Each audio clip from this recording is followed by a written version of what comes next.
As you may or may not know, my wife and I just got back from Vegas. It was a great trip. We ate, we drank, we had a blast. But then we got home and looked at the credit card, and I gotta say, it doesn't matter how much fun you're having, $25 for a drink is a ripoff. Frickin' Vegas. I hate getting ripped off, and so do the lads over at Harry's. They spent years watching the razor blade companies rip people off and said, no more. Not all heroes wear capes, my friends, and they want to prove that they're legit by offering you hot dogs a $13 trial set for just $3 at harrys.com/RTG. I've been telling you about them for months, and I'm genuinely proud to have Harry's as a sponsor of this show. I wasn't kidding. The plastic, futuristic-looking crap razors you get at the store are overpriced and they're poor quality. Harry's blades are crisp, clean, and classy. They're the kind of razor you'd expect your grandpa to have on his bathroom counter. And most importantly, they work. Shave after shave, they're so smooth, they're precise. I used to go through the crappy store blades all the time, but Harry's are built to last. And they're not just better quality than the other names, they're more affordable. And they deliver. Just set your schedule, and for as little as $2, new blades, shaving creams, lotions, everything you need, right to your door when you need it. I genuinely cannot think of a reason not to try Harry's. And I'm not just saying this because they're sponsors. They're the best shaving supplies I've ever used. Try them out, and if you're not happy, your shave's on them. And unlike the other subscriptions, they're really easy to cancel if you want to too, which is a nice bonus, but believe me, you're not going to want to cancel. Getting ripped off isn't funny. Switch to Harry's. Get started with a $13 trial set for just $3 at harrys.com/RTG. That's harrys.com/RTG for a $3 trial set.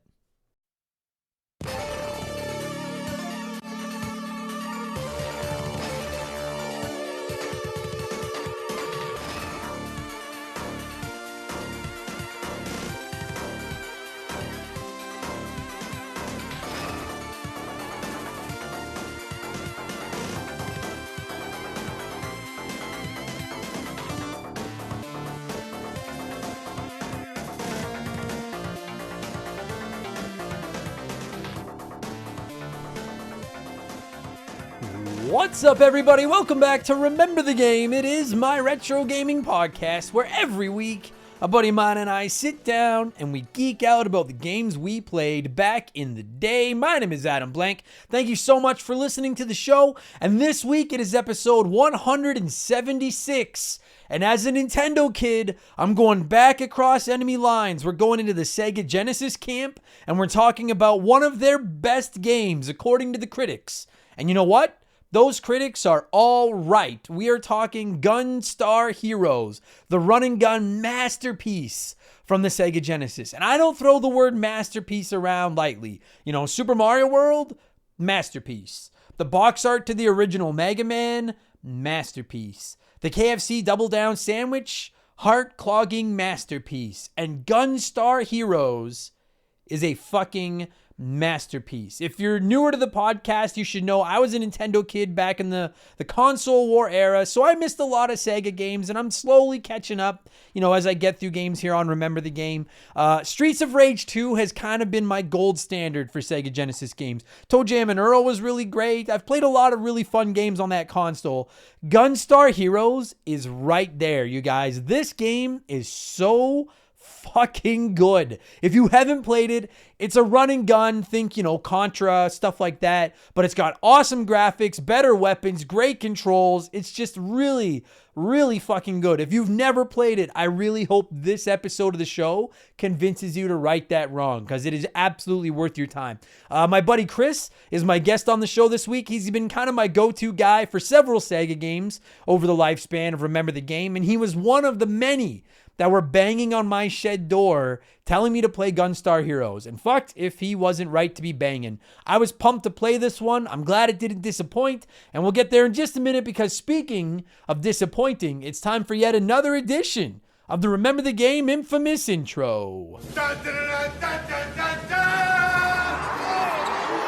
If you're new to the podcast, welcome aboard. Consider this your warning. Our intros are kind of long these days, but they're not boring. They don't suck. We talk about video games and stuff. When looking at our intro is like when you would read the instruction manual in the backseat of your car on the way home from the store when you'd buy a game as a kid. We're just getting you ready for the main event. That's all it is, except you don't have to be able to read to listen to our show. I'm the host and I can barely read, so it's fine. You don't have to read anything. Just listen.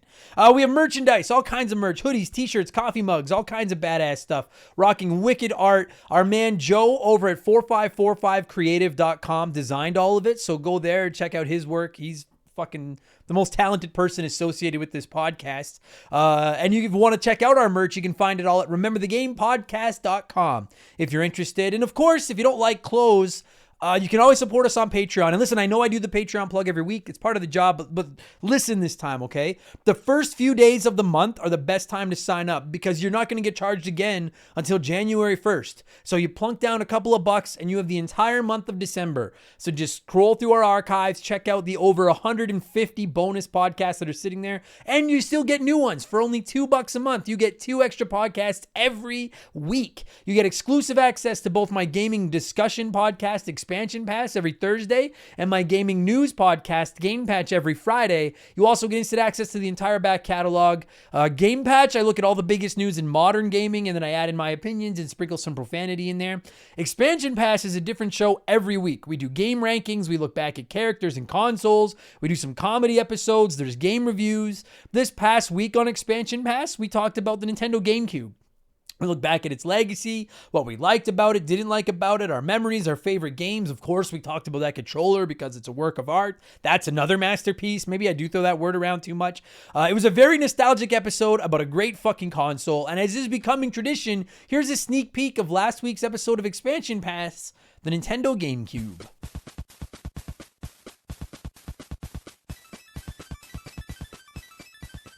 Yeah, man, I just think they've aged well. Frankly, I think GameCube games have aged better than a lot of Xbox and PS2 games. And maybe that's just me being biased as a Nintendo fan, but I really do. I think they've aged better. I think they look better. I think if you put old school GTA San Andreas or Bully or the first Halo or Crimson Skies or KOTOR, great games, but if you take some of those games and put them beside Luigi's Mansion or put them beside Smash Brothers Melee or Double Dash or insert your favorite GameCube game here, I think the GameCube game looks better. I really do. I think it's aged better. And I'm biased, but I think that's fact. I'll argue that till I'll dig my flag in. I'll put my flag in the ground. I'll dig in my heels. I think those games look better. Maybe that has something to do with the small disc. I don't fucking know, but they look great. So that was last week's episode, and now for this week, we're going to talk about the Halo campaigns. I know multiplayer for Halo Infinite is out now, but I'm a campaign guy, and that campaign is only a week away. I cannot fucking wait. So this week, I'm going to do a ranking episode, and I'm going to rank the Halo campaigns from Halo 1, 2, 3, 4, 5, Halo ODST, and Halo Reach. The Halo Wars games aren't in there. They're just really not my cup of tea. But I will rank them, and I'll do my absolute best to avoid spoilers as well, so you don't have to worry about that. So again, $2. Get you instant access to those, plus new ones, plus access to our Discord, the chance to vote in our Patreon poll at the beginning of every month, the ability to submit comments to be read on all our podcasts, and you get a shout out and get to hear me mispronounce your name like I'm about to do to these people. A huge thank you to our newest Patreons, Mizuru and Declan McGarry. I'm 100% sure I fucked both of those up, but thank you so much. Welcome to Remember the Game Industries. Patreon.com/rememberthegame. And listen, before I move on, my second annual 24-hour charity stream is going down this December 18th and 19th. I'm going to play video games for 24 straight hours on Twitch, and I'm partnering with Extra Life to raise money for the Stollery Children's Hospital here in Edmonton. Last year, we raised over $4,000. And I'm shooting for $10,000 this year. And to get things started, it's not all on all of you.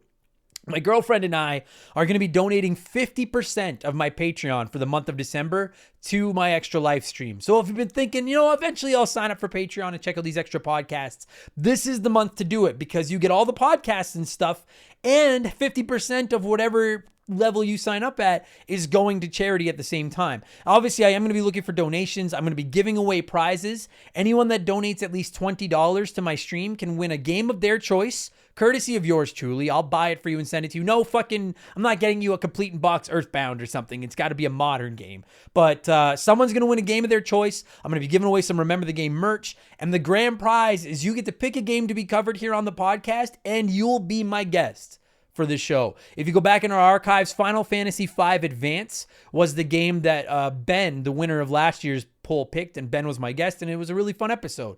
So you can win all that stuff. You'll get a tax receipt as well if you're, if you're a responsible adult, want to do your taxes.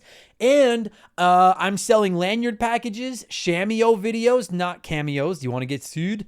And one-on-one Zoom calls. I'm selling all those individually, and a big portion of all that money is going to be getting donated to the charity stream as well. So if you're interested in more information, donating, whatever, hit up rememberthegamepodcast.com. Everything you need should be fucking right there, front and center on the main page. And apologies in advance if you get sick of hearing about my charity stream over the next couple of weeks. It's a great cause. I spent a lot of time in children's hospitals myself as a kid with my asthma. So this is a very important cause to me, and I hope that we can use this little show of ours to do some good in the world. So December 18th and 19th, 24 hours to raise money. All right? That's enough blowing myself. Let's blow some of you by blowing in the cartridge. It is our opening segment here on the show. I read a few comments and questions from our Patreons, usually gaming related, but not always. And we call this segment Blowing in the Cartridge. He blows all right. He blows big time. That's it, honey. Get into the spirit.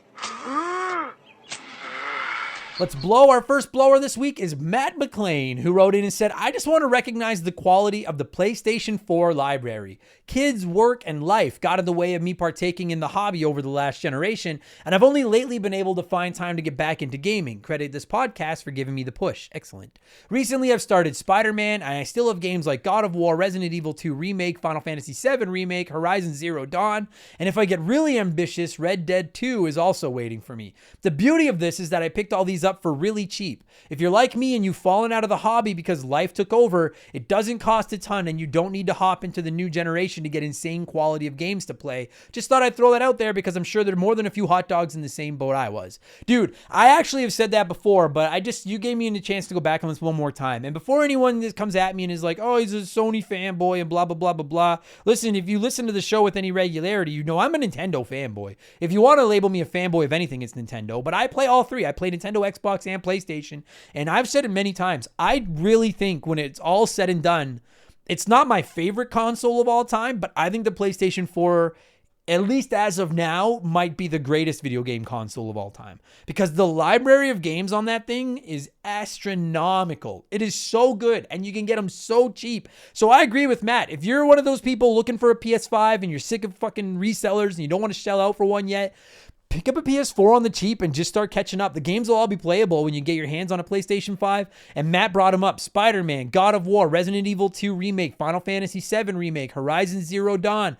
I would also throw into that pile Last of Us Part 2, Ghost of Tsushima, fucking, drawing blanks now, but I'm sure, Uncharted 4. There's so many fucking great games on the PlayStation 4. I think it's one of the greatest libraries on one of the greatest consoles ever made. I really do. I think it's the best work Sony's ever done.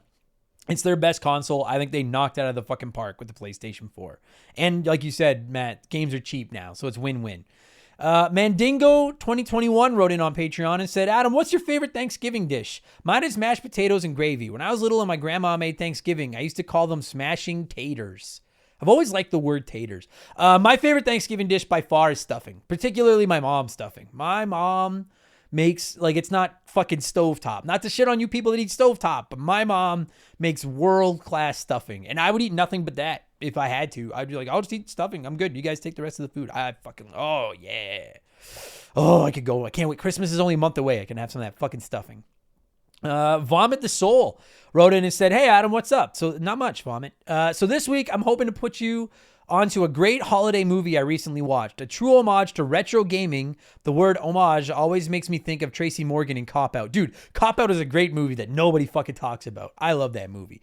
But anyway, the movie is called 8-Bit Christmas. It's about a father and his daughter and him sharing his memories of the NES with her. Plus, it shits all over the Power Glove. It's an HBO Max. Have a kick-ass day. So, Vomit, thank you for writing in. A lot of people have been tagging me on this 8-Bit Christmas movie.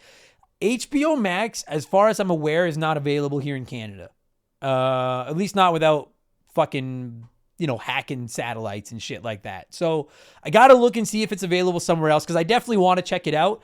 But yeah, us Canadians I don't think we get HBO Max. At least, I'm 90% sure that we don't. Because I had to fucking go out of my way to find The Many Saints of Newark as well, the Sopranos movie, which was on HBO Max, but we don't get HBO Max. Even though I have HBO, I have Crave, but anyway. But thank you to everyone that's been telling me about this 8-Bit Christmas movie. It sounds awesome, and I'm going to do my best to try to find a way to watch it. So don't worry about sending me like fucking torrent websites and stuff. I'm not going to use them. I want to pay for it. I want to pay on the up and up. I'll watch it on the up and up. But yeah, I keep hearing about this movie. So thanks, Vomit. And dude, everyone watch Cop Out. Fucking Bruce Willis and Tracy Morgan. Better movie than fucking people give it credit for. Andrew Wright wrote in and said, Adam, when talking about backlogs on expansion pass number 85, a few of us identified BioShock as a game that we hadn't got around to playing. I could tell by your reaction that this was a game I had to move to the top of my backlog immediately. I'm happy to say that after finishing this game on this weekend, I get it. The atmosphere of Rapture is incredible, and the story that unfolds is really fucking good. I'm no authority when it comes to first-person shooters, but I felt the gameplay held up extremely well for something that came out almost 15 years ago.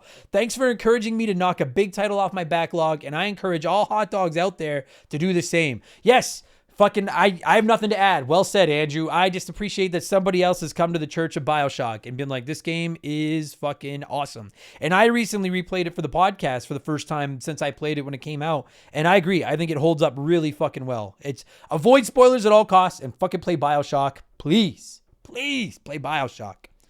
David Phillips wrote in and said, I think something like that has been asked once before, but if you were told you could play games from one console, from the NES up to the Xbox generation, you would have every game ever on that system, but you could never, ever play anything other than that again, what would it be? So, okay, my first thought was the Super Nintendo, because it's the greatest system of all time. And then I was like, well, fucking wait. I'm up to the Xbox generation, so I could get the PS2, the PS1, the Xbox, the GameCube, the Dreamcast, the Nintendo 64... Super Nintendo, Genesis, NES, the handhelds. I still have to go Super Nintendo, but I wanted to stop and just be like, fuck, is there anything else? I'm tempted by the GameCube, and I'm tempted by the original PlayStation, but I gotta go with the Super Nintendo because those games will never age poorly.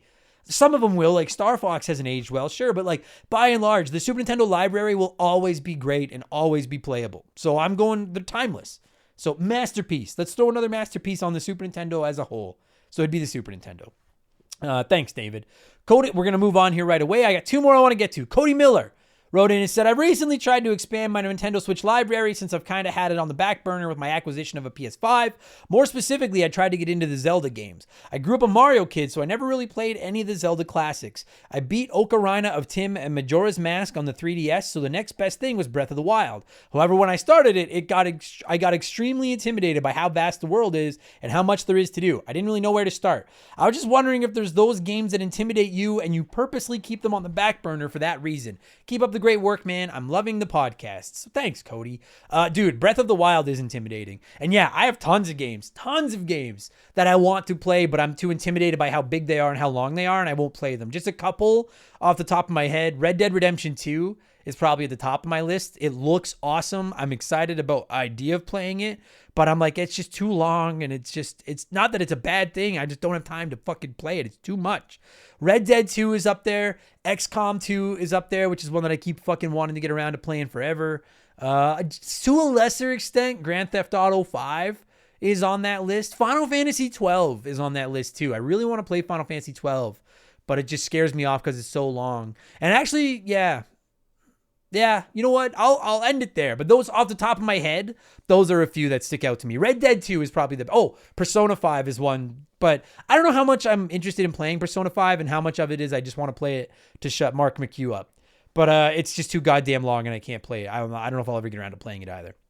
And finally, before we move on, it's letter time. Declan McGarry wrote it. I hope I said your name right, Declan. Wrote in and said, having gone through your back catalog of episodes after subscribing, I have a real desire to go back and play older titles on the Nintendo 64 that I never gave time to. For example, I've owned Ocarina of Time for 15 years now, but I've never sat down and played it. It's been in my Nintendo on multiple occasions, but I never got past the first 15 minutes. Can you try to help convince me to take a few days and give it the time it deserves to fully appreciate the glory and wonderment that the title holds for so many, past and present? So this is tough, Declan, because if anyone has listened to the Ocarina of Time episode from last week, I don't particularly like that game, but I just can't help but fucking respect it. So I'm in like a weird crossroads here because I'm like, I am beating the drum and saying everyone should play this game. It was on my list of most must-play retro games of all time from the episode of Expansion Pass we did about it. But I also don't really like it, so I don't want to sit here and be like, well, you've got to play it for this and this and this. Because I'm like, well, this, and this suck. The owl sucks, Navi sucks, the controls suck. Fucking game drives me fucking insane. Having said that, Declan, if you're sitting down and you're like, I have got to get through some of the must-play retro titles of all, like, you gotta play it. Even if you don't finish it, which I frankly wouldn't blame you for, it's just one of those games that everyone should at least give a chance to. Everyone needs to at least experience part of Ocarina of Time. It's just such an important, to me, that's what it is. If whether it's your favorite game of all time or you fucking hate it, I don't care what anyone says. I refuse to cave in on the idea that it is not one of the most important video games, one of the most influential video games of all time. So to me, it's just one of those games that you have to play. You know, there's like certain movies that every movie buff is like, well, you have to watch, you know, Shawshank Redemption, Star Wars, fucking whatever. As a gamer, I'm like, Ocarina of Time is just one of those games that everybody has to try. You have to play it. I put it on the same tier as Super Mario Brothers. Not as far as how good it is, but just as far as how important that game is to the history of video games.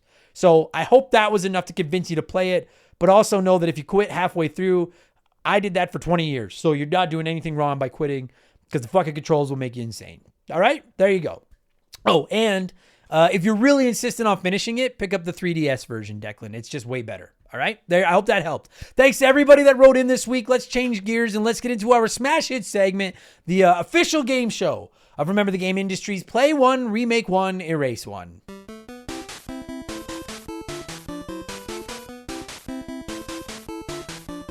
And a huge thank you to Classic Concentration from the NES for unknowingly providing us with the theme music for the show. The rules are simple. Every week, I give our listeners 3 retro video games. They can play one as it was released, they can remake one as a modern game, and the third game is erased from time forever. As always, there are no wrong answers, but there is a right one, and I'll tell you what it is in a minute.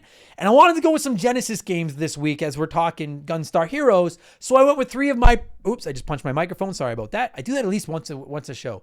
I went with 3 Genesis games this week that are 3 of my personal favorites, but 3 of the tougher games that I've played in my time on this rock. We're talking Earthworm Jim 2, Shinobi 3, and Toe Jam and Earl. And I always hope the poll is going to be close when I say which one would you play, remake, and erase. And this one was very close. There was literally a half a dozen votes that separated first from third out of 6 options, which is fucking perfect. But the winner, by a narrow margin, was to play Earthworm Jim, remake Shinobi, and erase Toe Jam and Earl. And I'm not doing that. I don't think there's an answer that would offend me this week. Some weeks when there's a certain game in the order, people erase it, and I'm like, you're all on double secret probation. You're all insane. That's not the case this time around. I don't think there's an order that would offend me. It's just that play Earthworm, remake Shinobi, erase Toe Jam is not what I would do. So let me see what a few of you had to say, and then I'll explain what the right answer is. Raul wrote in on Patreon and said, play Shinobi 3. I love this game. I don't have many issues with it, so I'd leave it as it is. I'd remake Earthworm Jim 2. It's another classic, and I'd love to see this series revived. There was a Saturn version that had a slightly better graphics and music, but a full-blown HD remake would be groovy, and then erase Toe Jam and Earl. I never really got into this game. I actually preferred its sequel, but even then, I'm just not the biggest fan of this series, so it's got to go. All right, so... I won't lie to you, Raul. When I read your comment, I missed the Saturn part when I put it into my notes. You fucking Saturn nerds. But other than that, I agree with your logic all around. Tom wrote in and just same logic, but flips his play and remake around from Raul's. Tom Danks wrote in and said, I'd play Earthworm Jim 2, as it was always a good time for my brothers and I to swap between lives, and I remake Shinobi 3, because ninja games are a good itch to scratch, and with modern tech, they could really flesh out the original vision. And then I'll erase Toe Jam and Earl because I have no nostalgic hooks in me from it. I bounced off that game many, many times. P.S. When people say they want a Final Fantasy VII style remake, do they want the original game to completely change? I'm not a fan of the direction Final Fantasy VII Remake is going, especially with the drip feed of chapters at $60 each. They took a turn-based RPG and made it into an action button masher. So Thanks for writing in, Tom. To answer your question, do people want games to completely change when they say a remake like Final Fantasy VII? I leave that up for just anyone to just take it however they interpret it. You could remake a game and just clean up the graphics. You could remake a game and completely redo the whole thing like they're doing with Final Fantasy VII. Anywhere in between, I leave it open to interpretation. And on the note of not liking the Final Fantasy VII remake, the chapter thing fucking drives me insane as well. But the first one, I loved the original Final Fantasy VII remake so much that I'm like, motherfuckers. Despite the fact that I hate the way you're selling me this, I'm going to keep giving you my money because I loved it. But it's up for interpretation. You can remake games however you want. Michael Ford wrote in and said, I'm playing by the rules because honestly, this week is a shoe-in. Play Toe Jam and Earl because it's such a perfectly funky time capsule from the 90s and it was my favorite Genesis game. Honestly, wish I could have been the guest on that episode as the game hasn't left my life since I first got my Genesis on Christmas 92. Easily one of my all-time favorites and I'm pretty sure I still remember every gift package contents.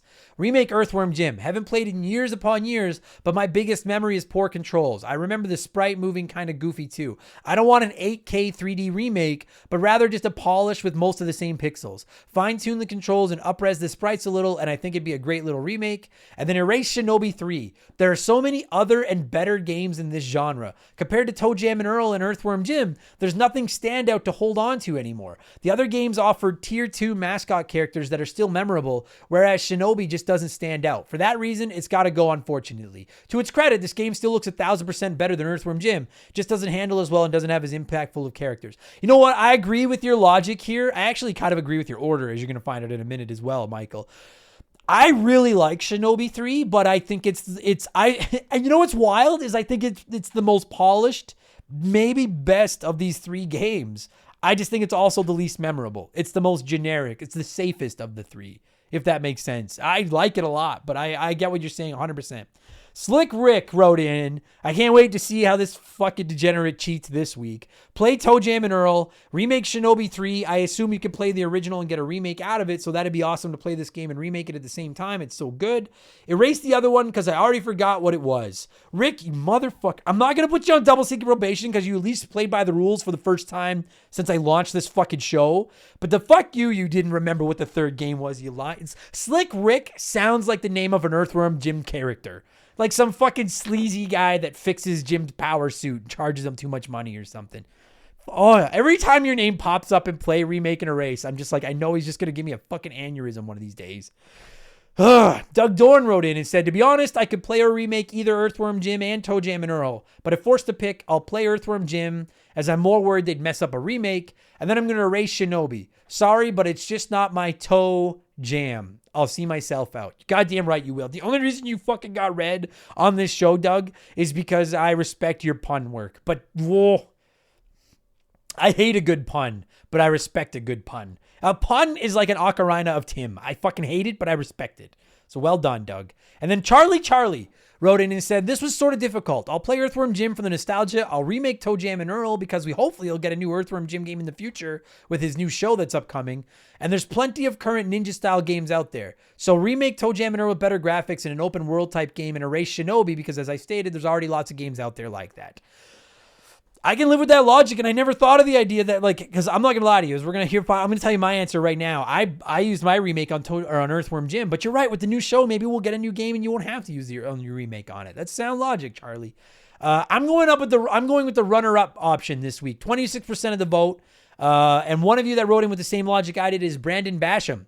I wonder if you have any relation to the Basham brothers, formerly of WWE. But Brandon Basham wrote in and said, this was a tough one for me. Play Toe Jam and Earl. I only played a little bit of this game as a kid, and I always played the games I've never played or barely played. I'll remake Earthworm Jim. I played the shit out of the first one on the Genesis. Whoa, Nelly, would this be a great HD remake? And I guess that leaves Shinobi. I played quite a bit of Revenge of Shinobi on my cousin's Genesis, and I remember liking it despite never getting past the second level. Great game, but it gets the chopping block today. And I agree with your logic, Brandon, and everyone that said that same order. Personally, I'm going to play Toe Jam and Earl because I fucking love it. I love all 3 of these games. None of these games did anything wrong. But Toe Jam and Earl is just so fucking playable today, in my opinion. I love the randomization, the humor. It never gets old. I wish it moved faster, but I'm not going to burn my remake on it just to make the game move a little bit quicker. So I'll play Toe Jam and Earl. I'll remake Earthworm Jim 2. And this was the easy one for me. I wasn't sure which one to play in a race, but I'm remaking Earthworm Jim because I want a modern Earthworm Jim game so bad. Imagine what a PS5 or Xbox Series X Earthworm Jim game could look like. Make it open world, putting incredible cutscenes, make Slick Rick a fucking character and just have him fix your suit and charge way too much money. And I just picture him with like a greasy mustache working at like a gas station. Just, fuck yeah. So I'd remake Earthworm Jim 2 and then I'll erase Shinobi 3. The game did nothing wrong. As I already said, I think it's the best of these 3 games in its current form.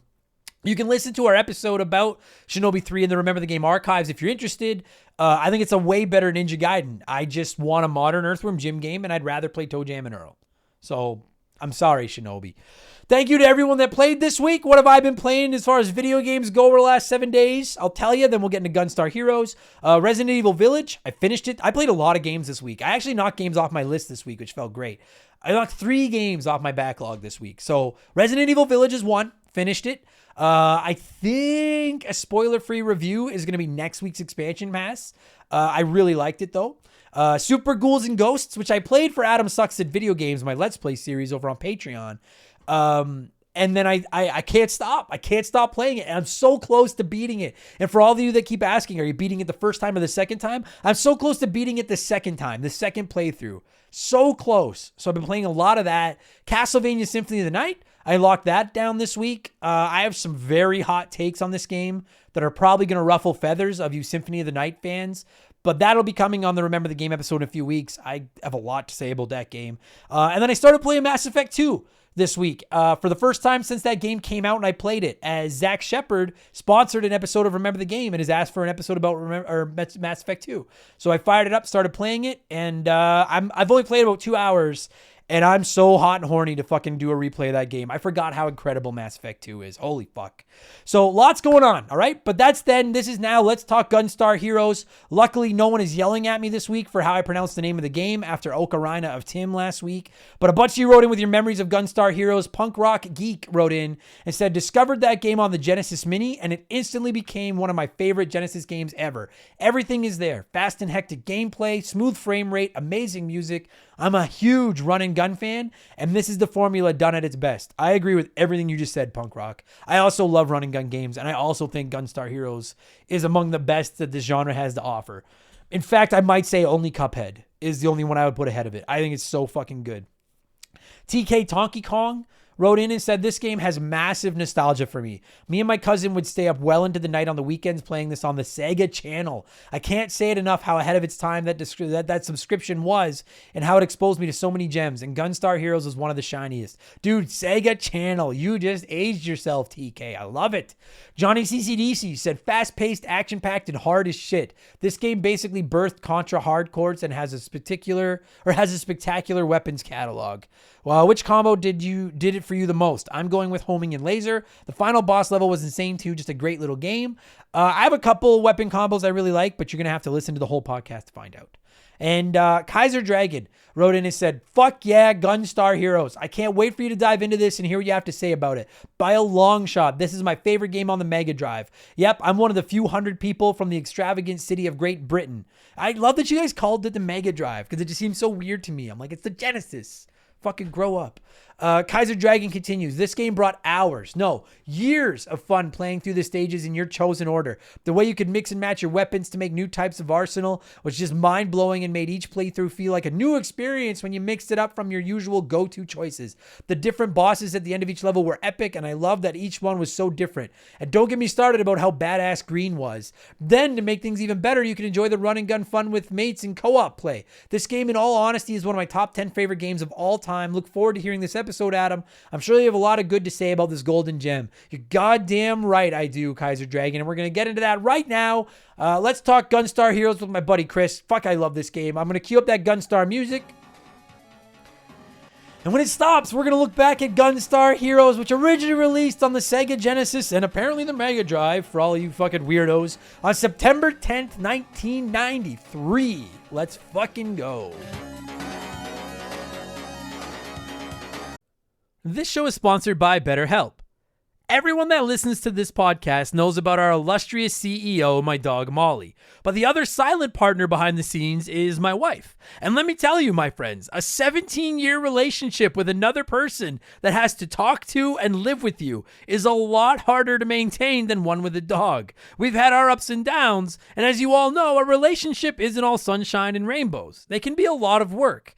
You get out what you put in when it comes to relationships, and talking to a therapist can be a fantastic way to put in some work. They can help you work through your issues, learn to communicate better, and even just provide you with an ear to bend when you need it. I've talked to my therapist about my relationships, especially when it came to my stand-up comedy career and how much I was away from home, and they helped me work on ways to keep my relationship strong even when I was out on the road. It turned out our relationship was actually better when I was out on the road, but that's a story for another day. And I know, right? Therapy. Who has the time these days? BetterHelp hears you, and they're making it easy. Fill out a quick form online, and they'll match you up with a therapist that suits your needs and that'll work around your schedule. You pick the meet times, and you can get your therapy fix from anywhere, over video, phone, or just chat. Become your own soulmate, whether you're looking for one or not. Visit BetterHelp.com/RememberTheGame today to get 10% off your first month. That's BetterHelp, HELP.com/RememberTheGame.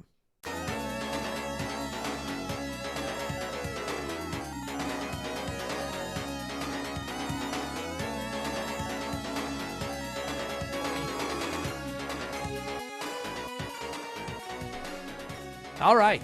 So these are special episodes. Joining me via the blank phone this week is my buddy Chris, who you may remember from episode 1 of Remember the Game, and then like countless others since then. But every time you come on, Chris, it's like just you are the origin. You're player 2 from Remember the Game, and it just warms my heart to have you back. How's it going, buddy? How you been?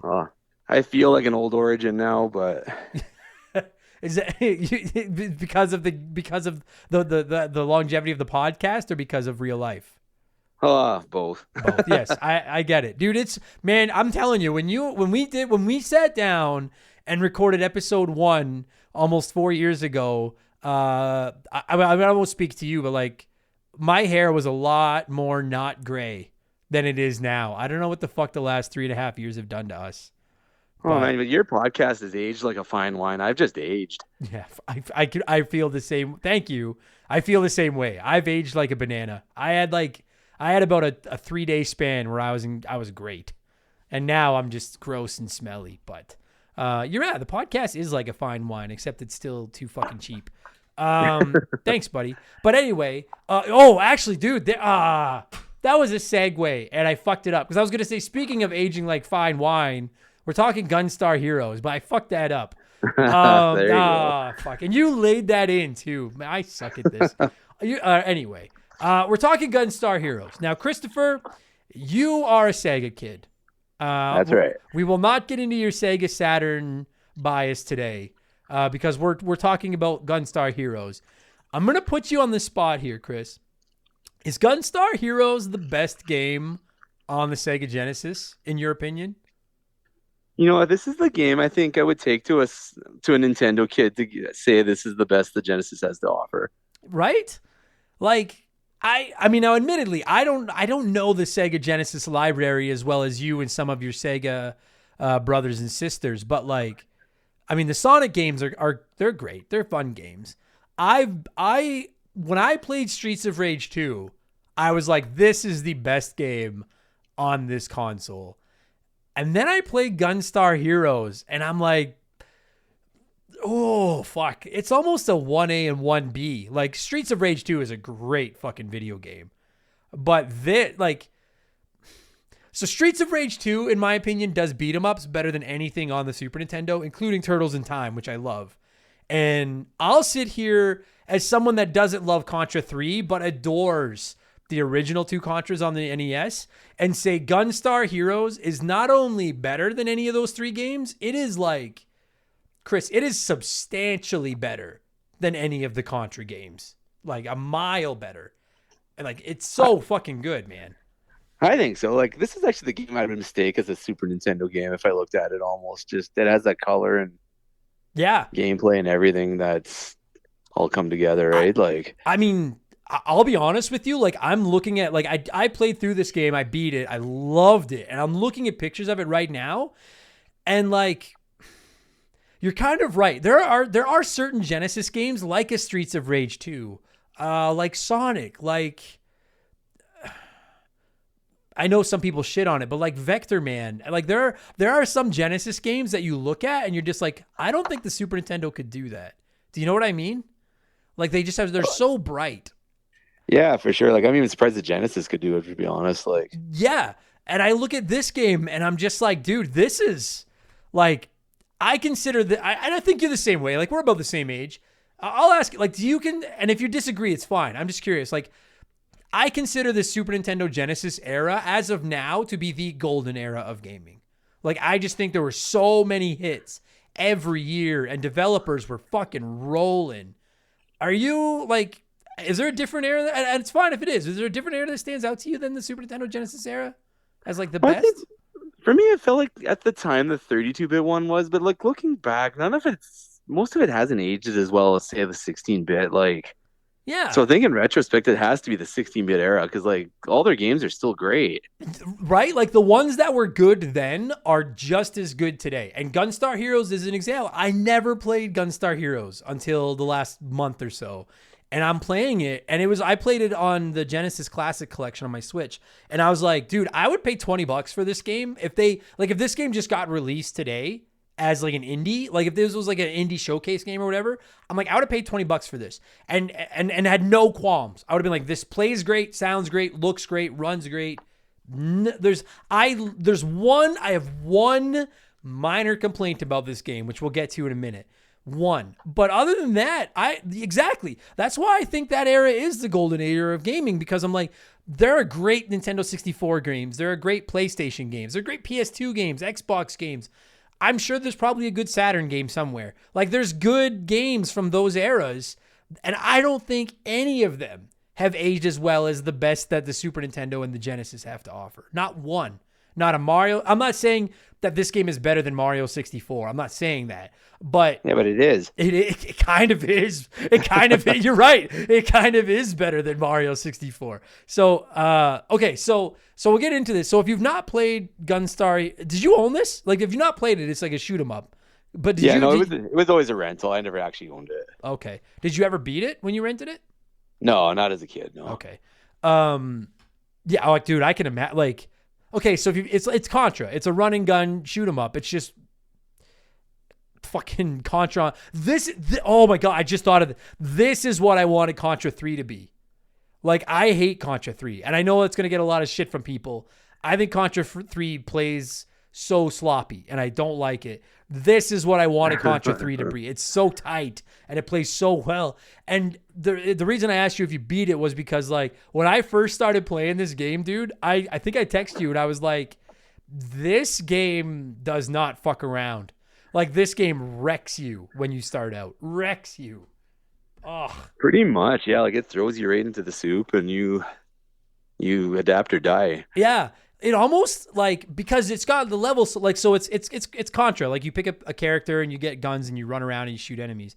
But, like, it has Mega Man undertones because you can pick the order you want to do the levels in. And when you've played the Contra games, right? Yeah. Yeah, when you play Contra, like, the first couple levels they're tough, but they're okay. You're like, you know what? Within 2 or 3 runs, you can probably beat those first levels. Whereas, like, dude, it probably took me fucking a dozen playthroughs before I finally beat a level. Like, of the 4 in this game. I'd pick one and I would go in and try and just get slaughtered. And then I'd be like, all right, I'll go to another one, and slaughtered. And so I think maybe part of the reason it feels so difficult is that because the levels, you can play them in whatever order you want. There's not really like a tutorial level, if that makes sense. There's no shallow end. It's right into the fucking deep end of the pool, like you said. Oh yeah. It's 4D pools, man. Like, you pick one, you give her, you die. And you die. And now the thing about it, though, is like, and one of the things I love about this, dude, especially because so many games in this era weren't doing it, infinite continues. Yeah. Chris, that should not be that fucking hard. Why do so many games have to have the live counter, and when you run out of lives, you run out of continues, you have to start from scratch? Like, why? Why? I was so... You don't need to use save states. The only reason to use save states in this game is because we're adults now with limited time on our gaming, and so it's like, I don't have 4 hours to sit down and try to beat these levels. Do you know what I mean? Yeah, exactly. But there's no worry of running out of lives. You're like, I'll just pick it up later. I've beaten 2 levels. I have 2 to go, and keep going. I don't know why more developers didn't do this back then. And it sounds so stupid now. And I'm sorry I'm ranting about this. It sounds so stupid now to say like, oh yeah, like of course it doesn't have like a game over screen. But like, dude, this game came out in 1993. Every game had a fucking game over screen in 1993. They all did.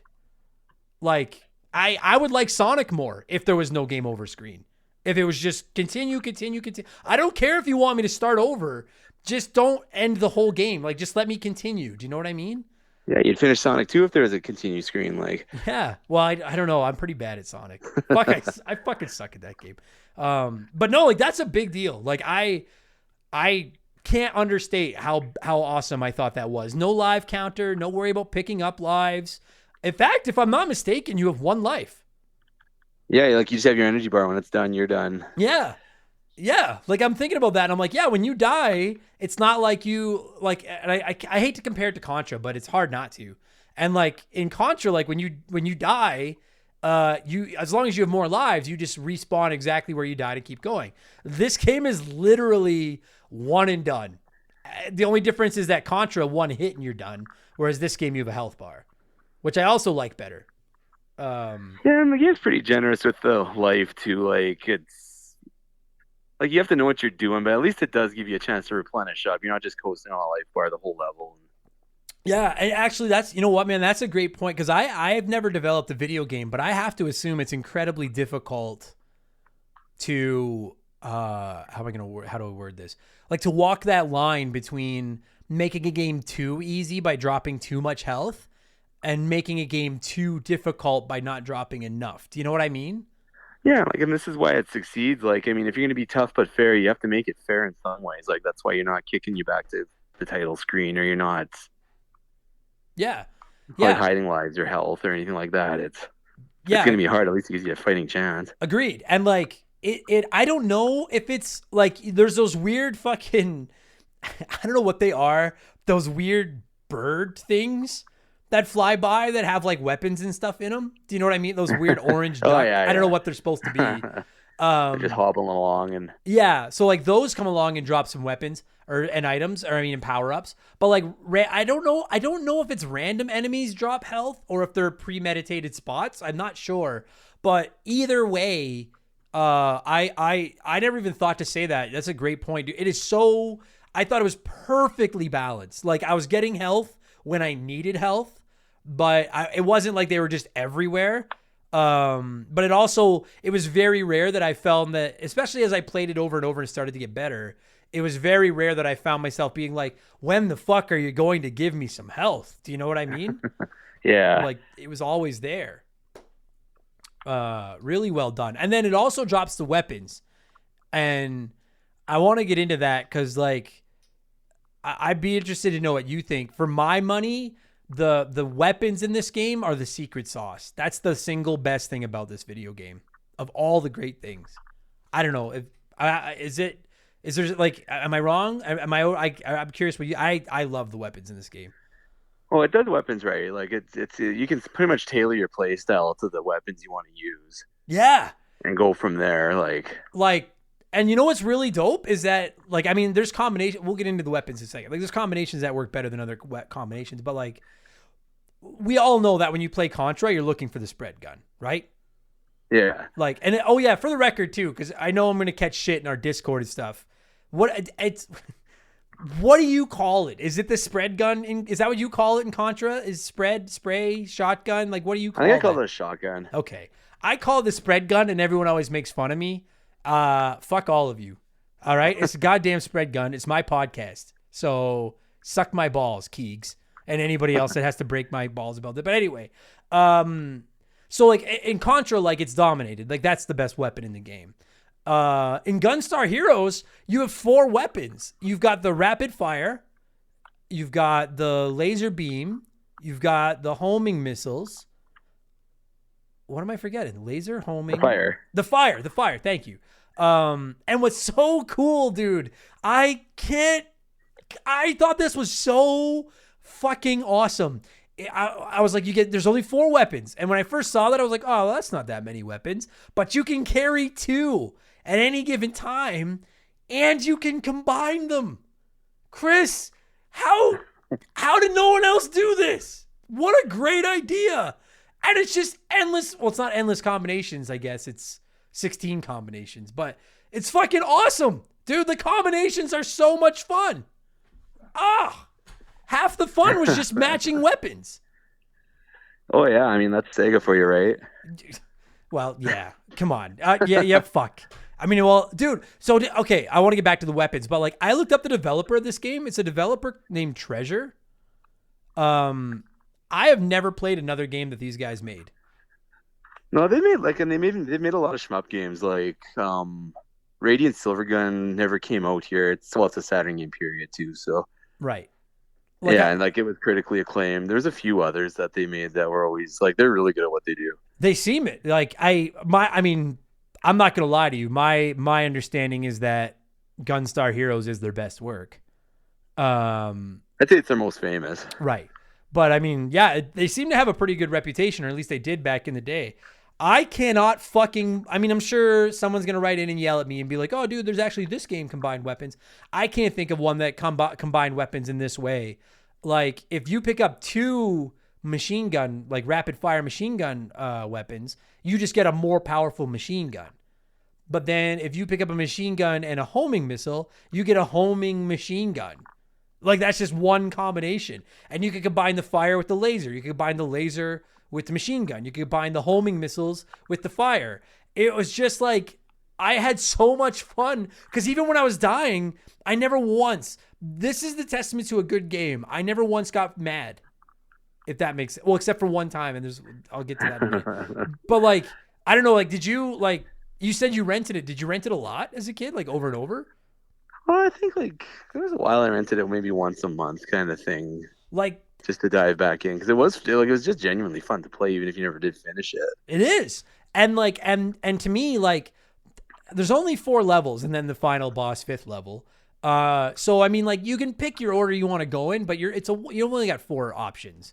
But the fact that you have these 4 weapons that you can make all these different combinations out of, and we haven't even gotten into the fact that there's also 2 playable characters that play differently. That's the fucking secret sauce, is the customization. I had so much fun. I would die, and then the next time I came in, I'm like, well, I'm just going to combine 2 different, I'm going to try a different combination of weapons. I'm going to try a different combination of weapons and a different combination of weapons. And I never found one predominant combination. I had a couple I liked, but like, depending on the situation, different weapons worked in different ways. Do you know, like, would work better than others? I mean, pardon me, if that makes sense. Like, did you have is there a combination that you go to, like like one that's like, you got to have that one? Usually I found myself just, I'd either double up on fire, or like once I finally got good at playing it, I started using homing and fire, and you could pretty much control the inferno. Yeah. Yeah. And that really made it take off a lot of ways, but yes, dude. Cause yeah, I didn't use that one very much, but yeah, so you would shoot, and then like you would shoot like a line of fire, and then you could move that around the screen, right? Yeah. Oh, that was so sick. I remember I found that and I was like, what? Like, how, like, they did, like, what's dope is that they didn't half-ass the combinations. You know what I mean? Like, they weren't just like, they don't all play the same, right? Like, they all play totally different. I found, by and large, I rolled the either the double homing missiles or the homing missiles mixed with the rapid fire quite a bit, because then I could just worry about staying alive and just like shoot and just hold shoot and let it do the work for me. You know, another combination that I found really neat near the end of the game was not double lasers, homing and laser. Because if I'm not mistaken, it would shoot like a laser grid, and then that thing would just lock on an enemy and just go around in a little square on the enemy until it killed them.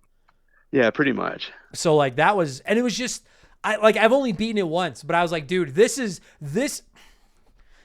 one of those games where like, there's some retro games that they almost felt like the length was artificially increased just by making them hard.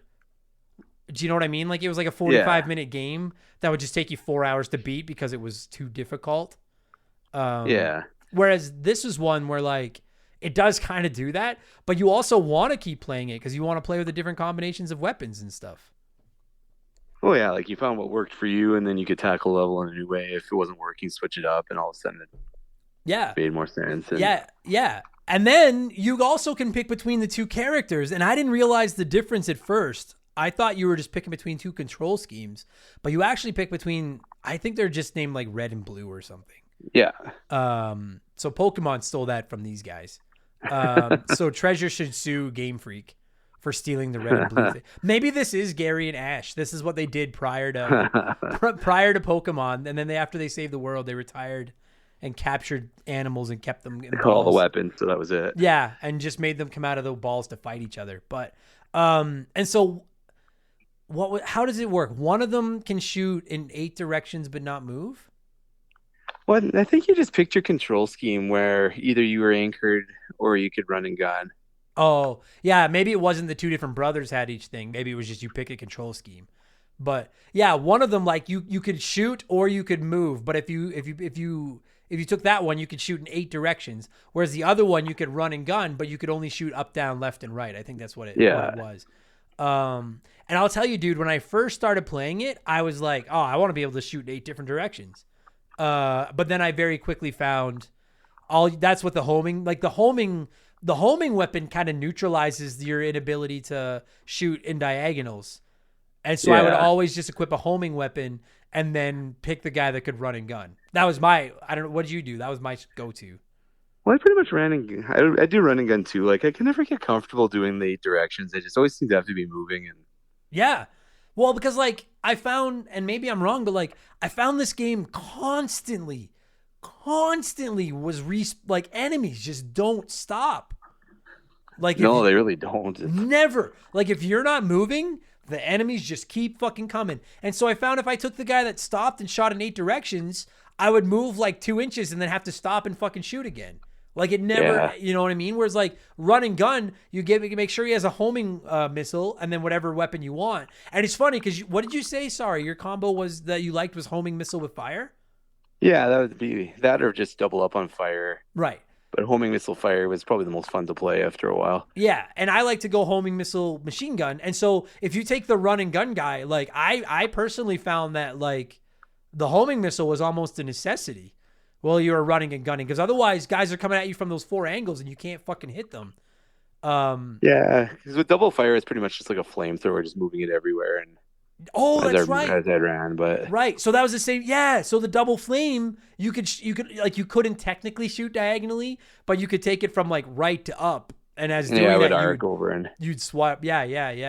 I never even tried that. That's a fucking good idea. And then there was like another thing where like they each had like one of them kicked and one of them did like a suplex or something. Well, it was like a grab and throw or something like that, or they'd slide or something like that. Yeah. I thought that was like when I started learning the game, I was like, oh wow. So like not only do you get to customize your 2 weapons, not only do you get to pick which of these 2 characters you want to play as, but then you get like an additional attack, like a slide or a suplex or kick or whatever. But then I don't, maybe it's just because I'm not very good at games, but like once I got going, I never used my physical attack other than when the guys were right on top of me. I almost thought it would happen by accident more than anything. And if anything, it almost threw me off where I was trying to do. Yeah. Oh, there was times, where I just got completely fucked because I had no intention of doing one of those little physical attacks, and then I would do it and be like, oh, Jesus. But like at the same time, like very rarely did I find that it like killed me. It just kind of threw off my rhythm for a second. That was all. Okay, so I'm trying to think. Other than I want to go over the levels, but we did the weapon combinations you could play. Oh, did you? I never played a 2-player because I don't have any friends. Did you? No, I never did either. Oh, okay. So you didn't have any friends either. Lived in Bruce, man. There were no friends there. Yeah, it's true. And if you guys don't know, he doesn't mean that he lived in like a man named Bruce. He, I mean, maybe you do. I don't know. I didn't know you until a few years ago. He lived in a town called Bruce, where you're right. I have to imagine like. I don't know, like I don't know if Friendly Fire was if Friendly Fire didn't exist, I think this would have been fun with 2-player. But I actually much like I prefer Contra 1-player myself as well. I don't want to have to share the weapons. Like I want to be able to just pick and choose what I want.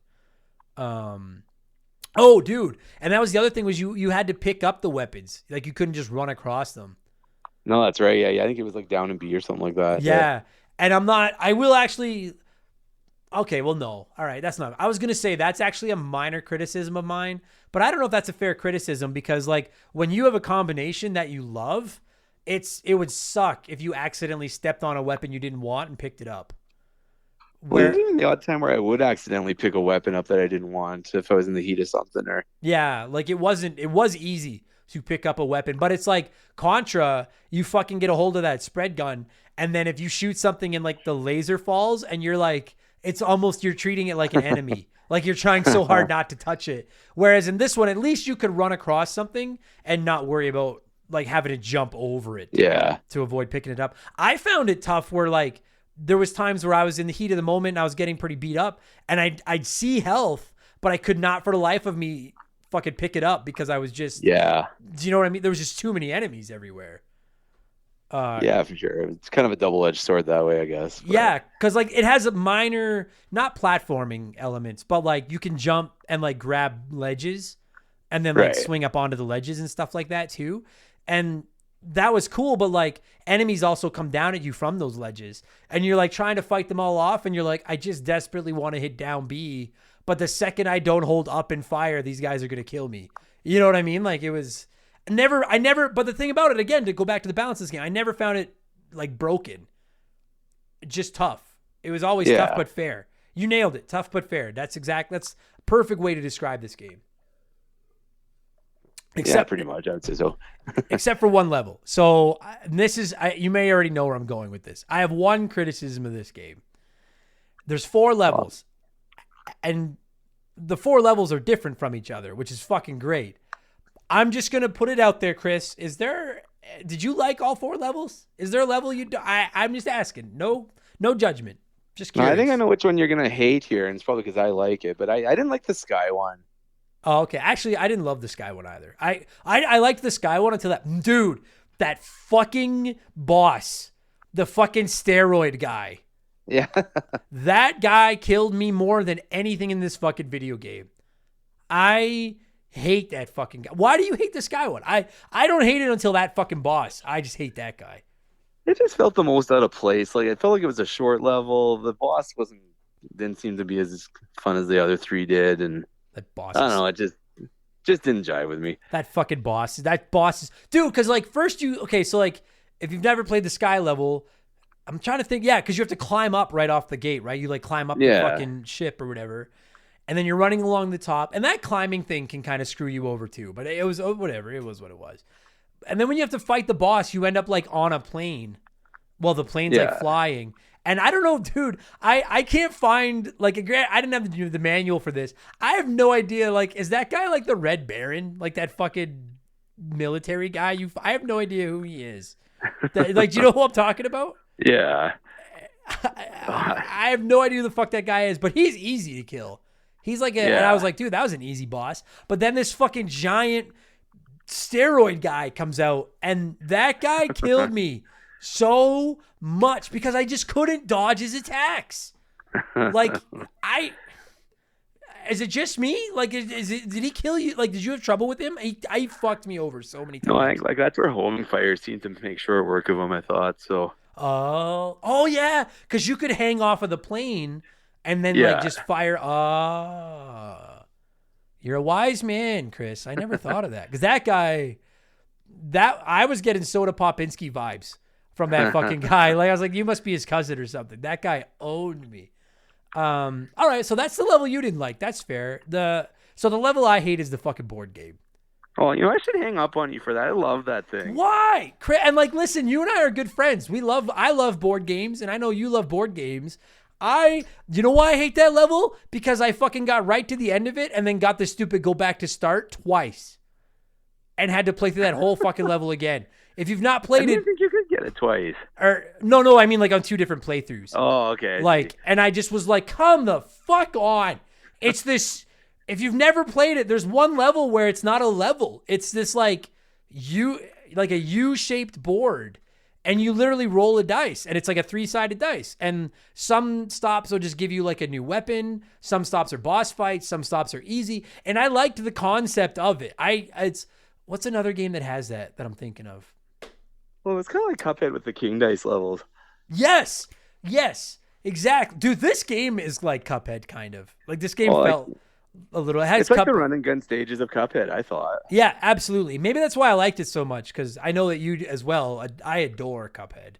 God. And by the way, for all of you listening, if you've never played, oh hey, you were the guest on the first ever expansion right. pass, and we talked Cuphead too. Yeah, so you guys should play Cuphead. But no, Banjo-Kazooie is the other one that had like the board I'm thinking of near the end, and it's all random chance, and like sure it's funny, and it's like, oh, this is kind of a neat game because you never know what's gonna come next. It's just that fucking go back to start, and now it's like, now I have to walk my way through this whole fucking board again, and I'm running out of health, and it was just when I first loaded that level up, I was excited about it, and I was like, oh, this is pretty rad. But then I lost my patience with that fucking level. Oh, That's the rite of passage, man. Fuck it is. Fuck. And then there was the other 2 levels. There's one where it's just like a basic run and gun left to right. Pretty much, yeah. Like I'd almost call that the intro level. Yeah. And you know what? It's even the first one it offers to let you pick too. Like I think it's the one you start out on. And there's really nothing special about it. It's just run left to right, shoot bad guys, kill the enemy. It's almost like being in the first level of Sonic. Yeah, it is. Yeah. Except better. And then was and then the 4th level is the mine carts. Yeah, and that was the that's my favorite. The cream of the crop there. Yeah. That was my dude. It's, if you guys haven't played this, it's like picture the Donkey Kong Country games where you're in the mine carts, but there's no platforming. You're just in these mine carts. But instead you're fighting enemies. And what I loved about that level, Chris, was that if you double tap jump, you could go from the bottom of the screen to like upside down on the roof. Yeah, you'd ride the ceiling. Yeah. And even like, and then that fucking Red Baron guy comes in like a train, and then you blow up the train, and then the boss fight is that fucking cool looking guy, and he's in that big. He actually has like 4 or 5 different like robots, and you have to fight like he changes all of them. Fighting styles in the middle of it, and you got to adapt your tactics. Or you're done. By far, I thought, and it's funny because you would think that like you'd rather play run and gun levels instead of just sitting in this cart, but like I by far thought that was the funnest level of the game, was that fucking minecart level. I love that absolutely. level. Oh, and that was the other thing, was like when you get to each of the end of the 4 levels, you fight these bosses, and there's the steroid guy in the plane level. There's the dude that looks kind of like the guy from Gangnam Style. He's the boss in the board game. That's what he looks like. That's awesome. But right? Like, am I wrong? That's totally what he looks like. That's perfect. So he's the boss in the board game level, and then my favorite of the 4 bosses is actually the boss from the minecart level, and it's that guy that just looks like he's too cool for school. Like, I don't know how else to describe him, but he just looks like he almost looks like an anti-hero. He looks like he should be a good guy. And then was the first one. It was that kind of a little chubby guy, I know, and I think his girlfriend or something like that, wasn't it? Yes, the little pudgy guy, and then the really, like, she just looks like the classic like villainess. Like, she's just really good looking and probably rich, and just tells the other guy what to do. And you know what I loved about that was that it would have been super easy to just make the 4 bosses just 4 generic like robots. Do you know what I mean? And instead they actually give you 4 like I mean, maybe personality is a stretch, but like actually animated, funny characters. And then what's awesome is that when you beat those 4 characters, then you go to the final level where you're like, you have to fight all of them again. And what's so cool about that final level is that like their boss is like with all of them, at the bottom of the screen, like watching you on like a TV. Is that Right. do you remember that? And Yeah. and then like every once in a while he'll like send another one of them out to fight you, and you have to fight them all again.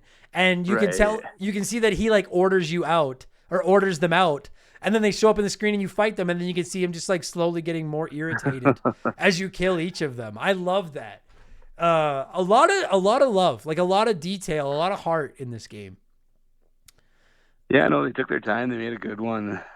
And yeah, and then after you kill the 4 bosses in that final level, then you have to fight that final boss.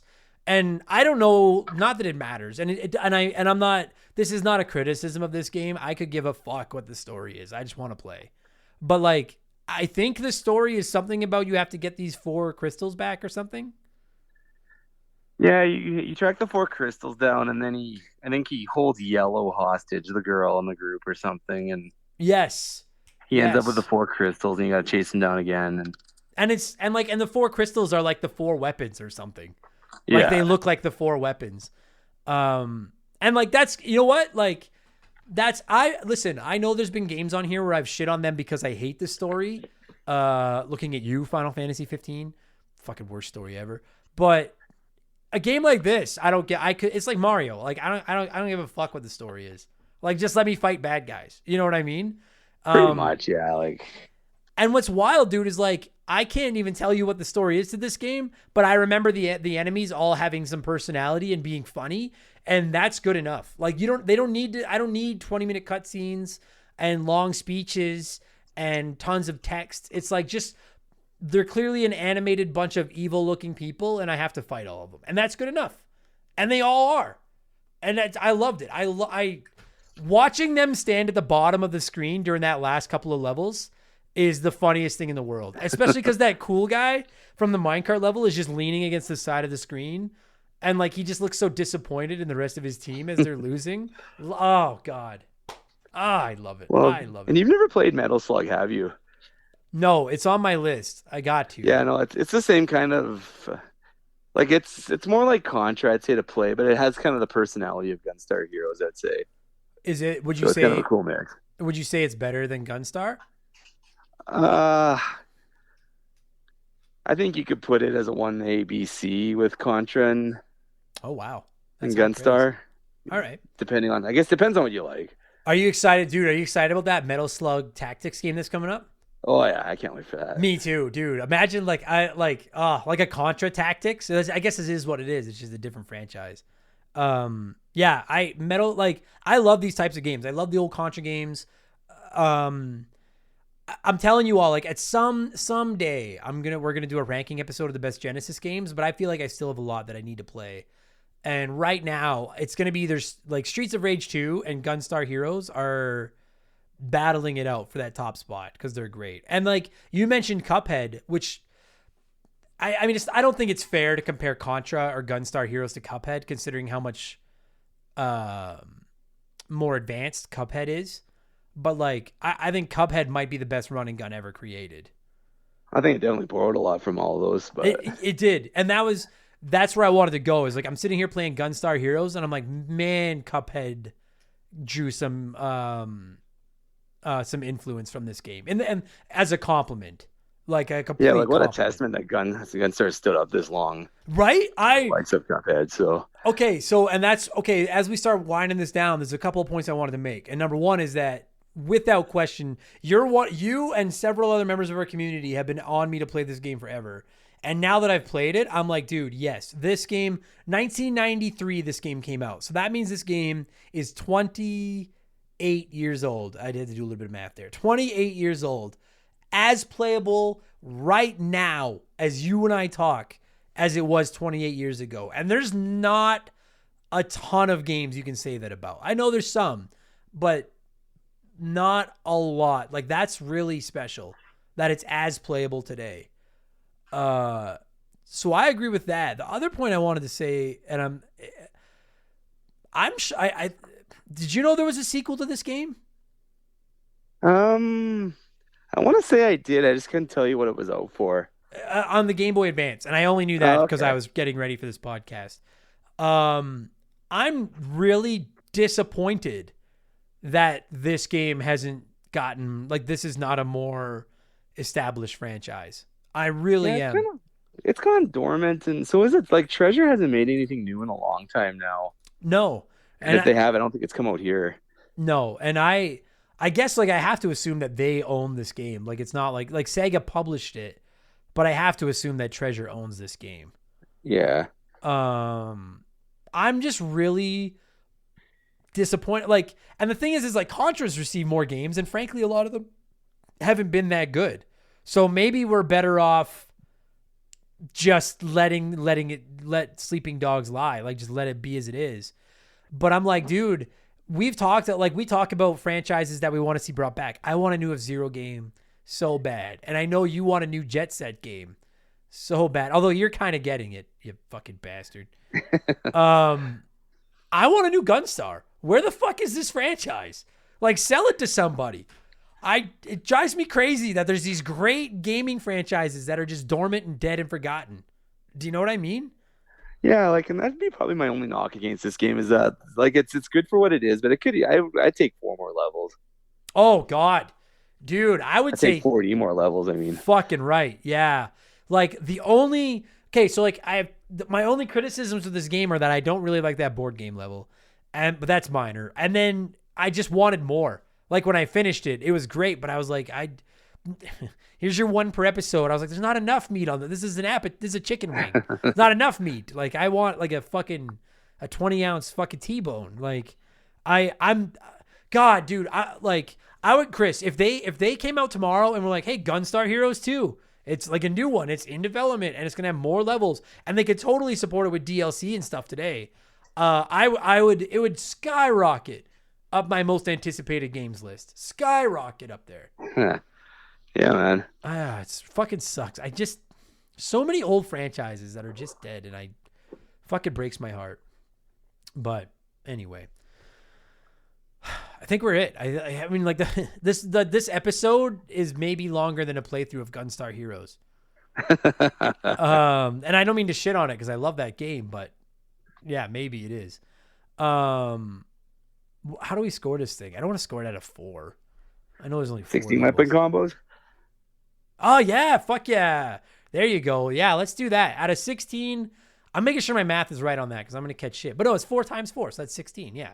Out of 16 weapon combos, Chris, what would you give Gunstar Heroes?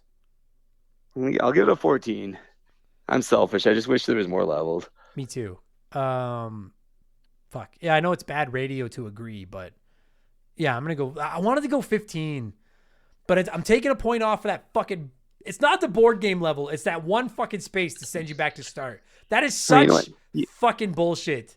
You take 14, then I'll take 15 because I'm going to give it a bonus point for the board game level. You would. You fucking ignoramus. That word you keep calling me, ignoramus. Shout out to anyone that gets that reference. No, you know what? That makes sense. I'm going to let you, okay, we're going to wrap this up in a minute, but I'll let you all in on a little fucking story about my guest, Chris, here. I own the Ghostbusters board game, and it is not the greatest board game in the world, but it's fun. And I don't mean the old real Ghostbusters, like the modern IDW comic style board game. And you play it as 4 people against the game. And you just play as the 4 Ghostbusters, and all you need to do is catch all the ghosts or whatever it is your mission is in a certain amount of time. And Chris and I were playing it with my girlfriend and our friend Dave one time. And we were in this really hard mission, and we had it beat. We had everything done that we had to do. All we had to do was get in the Ecto-1 and leave the fucking map, and we beat the map. And I was in the Ecto-1, Shaylee was in the Ecto-1, Dave was in the Ecto-1, and it was Chris's turn. And you're all thinking, did Chris get into the Ecto-1? Chris decided to shoot at a fucking ghost, and he missed. And when he missed, that ghost triggered a fucking chain of events that ruined the entire mission for us. Because Chris is a goddamn... What's the word for somebody that likes to cause pain? Awesome. What? Awesome. You're a fucking animal. No, I can't think of the word I'm looking for is now. But Chris is a monster. And so you would give it an extra point for a fucking board game with a space that sends you back to start that you can't avoid. God, fuck, that space made me angry. that aside though, like my only other criticism is I hate that space. And then I just wish there was more. Like 8 levels would have been fucking phenomenal. But you know what though? I don't even know if that's a fair criticism because it also gives you so many combinations and stuff that it kind of makes up for it. Like there's replay value because you could go into it and try it with the other guy that can't run, or try it with 2 different weapons, or like there's definitely some replay value if you want to artificial replay value. Did you try it on hard mode? No, I did not. Did you? No, I didn't either. I couldn't even finish it on normal. No, so. I crawled across the finish line in normal. Not that that's a bad thing. It just, that game fucking hurts your heart. I might try it on hard mode though, because I really love playing it. I'd be curious what hard mode if it just adds more enemies or if it. Yeah, or maybe like less health or something. Yeah, it was fun because it's. But that was what I liked about it is like I love tough video games when they're tough but fair, and this game was absolutely tough but fair. I fucking loved it. Yeah, like if you've not played it, I'm trying to think of where. Well, it's on the Genesis Classic Collection on every console. It's on. I think it's on the Genesis Online. From the games that just got added to the Switch. I'm pretty sure it's on there. Yeah, I think it is. I'm pretty sure it's on some of Gunstar Heroes has been released on the Xbox 360, PlayStation 3, Wii, and Windows. So it's on like some of the virtual consoles and stuff like that. It wouldn't be expensive. If you can get your hands on it, fucking play it. Like if you like shoot 'em up, like running guns, fucking phenomenal video game. I thought it was great. I'm looking at reviews on the Wikipedia page right now, and it's all 9s out of 10, except for some UK magazine called Edge, which gave it a 6 out of 10. And they went out of business in 2015, and that's probably fucking why.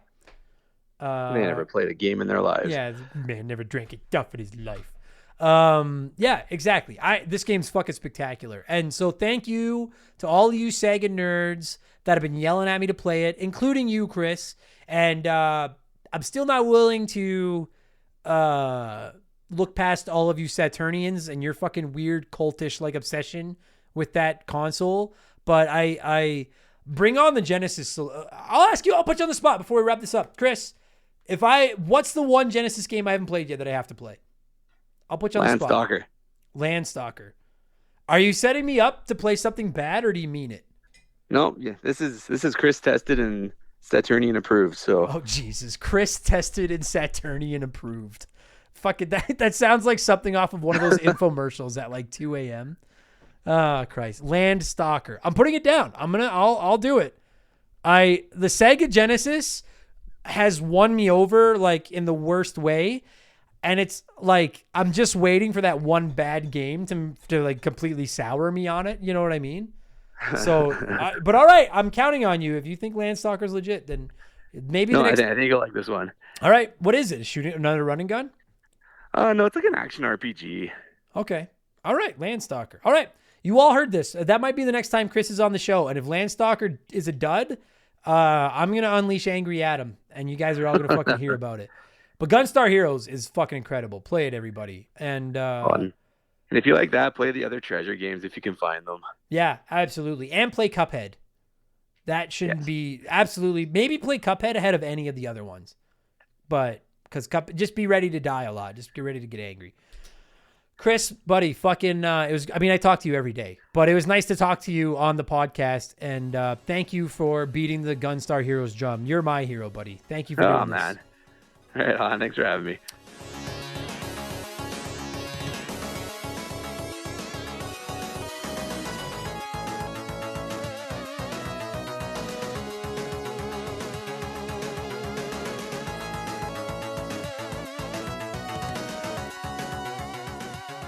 And that's going to do it for this week's episode. Chris, thank you so much for giving me a call, talking Gunstar Heroes. And thank you for bugging me to play Gunstar Heroes.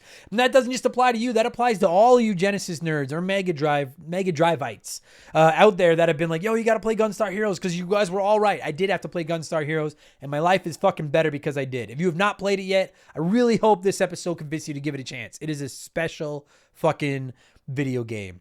Before I sign off, everybody, please don't forget to check out rememberthegamepodcast.com for information on my 24-hour charity stream December 18th and 19th. We're raising money for the Stollery Children's Hospital here in Edmonton. And also don't forget that 50% of my Patreon income this month is getting donated to the cause. So if you've ever been on the fence about checking out all the bonus podcasts and you're like, oh, I'll get around to signing up when I finish the catalog and blah, blah, blah, blah, blah, now's the time. I'm not saying it to make more money. I'm saying it because you sign up for $2, I'm giving $1 to charity. You sign up for $5, $2.50. Sign up for $10, I'm giving $5 over to charity. Well, my goal is $10,000 this year. I think we're going to get there. And if you want to donate to the cause yourself, you'll get a tax receipt. You're going to be entered to win prizes. Again, all that information is at rememberthegamepodcast.com if you are interested. And I think that's going to do it for this episode. I'll be back in 7 days with episode 177 of Remember the Game, which I'm not 100% sure what it's going to be about yet. I think... Now, you know what? You have to wait and get surprised because I'm not entirely sure yet. I got to check a couple of release dates to see what's coming up. But there'll be another episode in 7 days. And you got bonus podcasts between now and then. Tomorrow on Expansion Pass for all of our Patreons, I'm ranking the Halo campaigns. I'll be back on Friday with Game Patch. Next week, another smorgasbord of podcasts. Thanks for listening, everybody. You're all the best. I love you guys, and I will talk to you all again soon. Cheers. Goodbye. Remember the Game is brought to you by our Patreons. I could not produce all the content I churn out every week without all of your support. The following people have supported us at the junior executive vice president level or higher at patreon.com/rememberthegame. And I want to give them all a shout out to say thank you. And I'm probably going to fuck up a bunch of their names, so get comfortable. A huge thank you to Dave, Makeshift Mallow Money, Joe Buck, Sharonic, Andre, Stupid Monkey, Michael Mathis, Joshua Shenfield, Jeffrey Mathis, Keegs and his Stupid Arrow Handle, Chuckletopia, Dave McGee, DNA Gaming, Ashley Cronenbitter, Slick Rick, Doug Dorn, Charlie Madero, Scott B, Andrew Wright, Gary C, Kate Roberts, They Call Me Badger, Jordan, Fraser Burns, Lil Bunny Fufu 89, Angry Ticks, Dave Thompson, No One Cares, Tin Smasher, Wyman Brooks, Scott Brooks, Leon K, Stitch, Aaron Lawson, Matt McLean, Brian Ransom, Miles from BringBackRetro.com, Nathan Tremblay, A-Town, Henri SJA Flash, Tom Kite, Geek Life Radio, Morgan, Zane Donovan, Adam J, Ryan Kinchin, Mike Maloney, Christopher Russell, Very Cool Dude, Tim Rial, The Giraffe, G9PSX, Tim L, David Schnatterer, Raging Demon, Poops Loomis, Dana Wucherall, That One Kid Nick, Mad Shibs, Mercury 869, Derek Jane, M Felf, Kfabe 5150, TK Tonky Kong, Wolfgang Darren, Seriously Ron P, Sam Wright, Andy Hudson, Good A, Dane, damn it, I was doing well.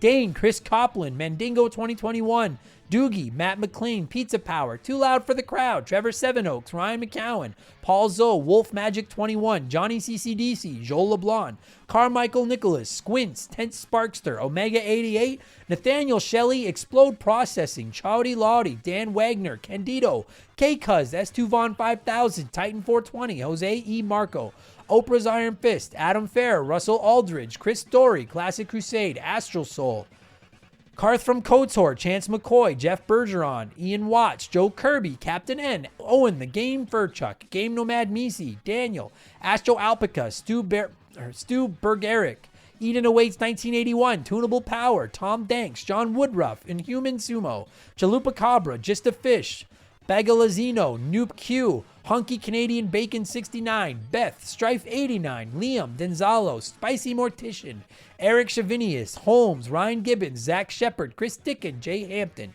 Dylan Flora, Jackson M, Daja 1K1T, Clayton Robertson, Jason Sika, Frosty Feet 492, Scott A. Baker, Britt O'Neill, all the good names were taken, Hulk Hogan's brother, Chris Larkin, Austin Cook, Kyle Shreve, Matthew Salmon, Elijah Burns, Ocelot of Woe, Stephen Parnell, Adam Masher, Aaron Price, Meat on the Bone, Dakabai VT, Tomicus, Sean Dillinger, Justin Zabraki, Frozen Interior, Ray San Wantongo, Brandon Basham, Zach Coignet, DBXJ, God, I suck at this, Ryan Shimmick, Jameer Williams, Jared Pierce, Steve Dalp, Michael Ford, Justin Vissers, Gannon 144, Phil McCracken, now I get that, Anthony Dondanu, Sid's Good Leg, Trav H, Mizuru, and Declan McGarry. Thank you all so much for the support. You guys are the best. Talk to you again soon. Cheers. Goodbye.